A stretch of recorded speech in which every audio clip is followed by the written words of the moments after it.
What's going on, you guys? Welcome back to EP09.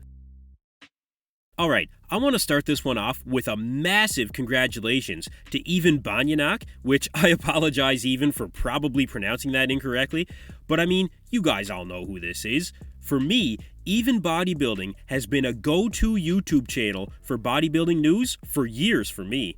But Even is one of the few YouTubers out there that actually competes as well as gives good bodybuilding insight and commentary. So this past weekend, Even won the European Championships in Games Classic Bodybuilding as well as the overall title, but he actually competed about 4 weeks ago at the Serbian Cup where he took the win in both Classic Physique and Classic Bodybuilding. So Even has been in a serious grind the last few months, and he looked fantastic at these two showings. The conditioning, I can tell you right now, is pro-level conditioning. I'm sure he would agree that he can be even sharper than he was here, but he did have a very impressive showing at both of these shows. And it's all there. You can see the potential in Even's physique.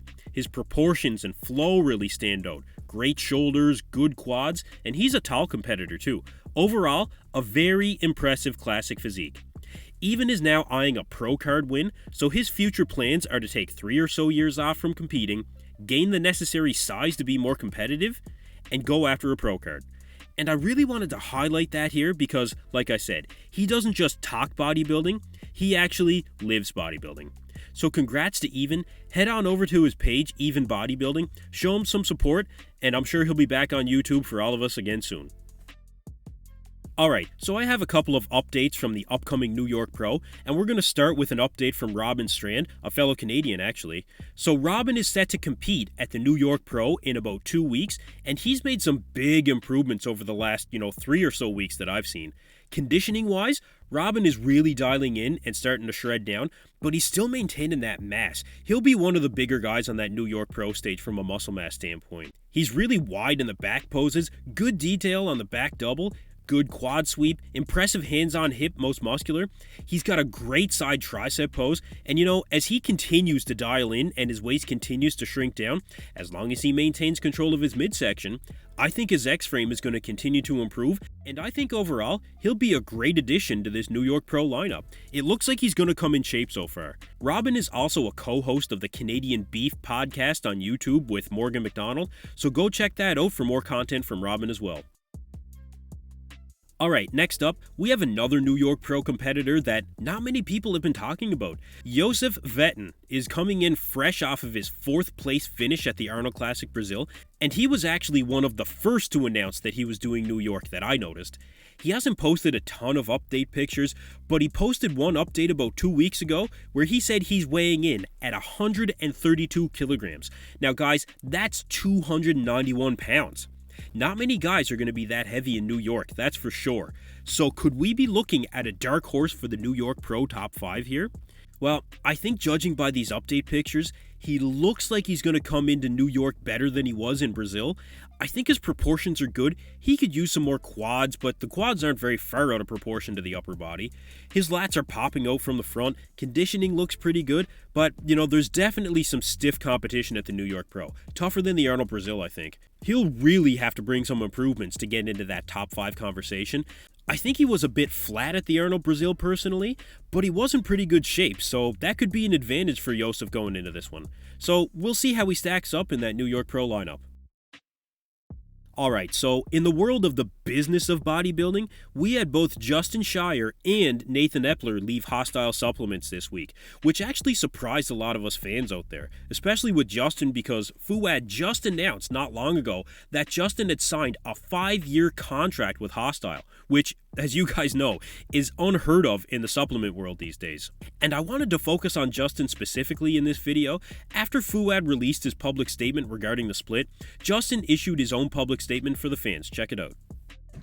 We have had some disagreements in our professional ideologies. A lot of what they subscribe to, it doesn't necessarily align with me. And that's okay. They can operate the way they wish to operate. And I have chosen to not be involved. Now, here comes the issue of the contract. Obviously, I've seen a lot of comments about, me just signing a 5-year contract, what happened to this long-term commitment, and just to be honest with you guys, I never signed that 5-year contract. And I don't say that to say anything disparaging against Fouad. I think I say that mostly just to demonstrate that you guys don't know the whole story.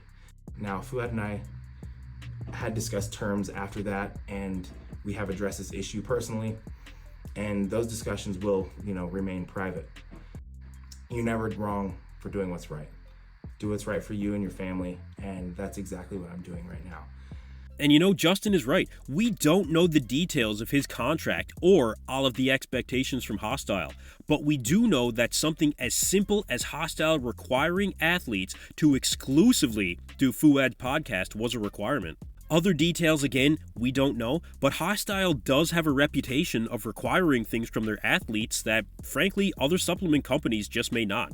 But look, the word online is because of Hosttile's requirements that they have for all of their athletes, that is a contributing factor to why it's been a seemingly revolving door of athletes coming and going over the past couple of years. But you guys, athletes leave supplement companies all the time. This is very commonplace. Contracts expire, better opportunities come up.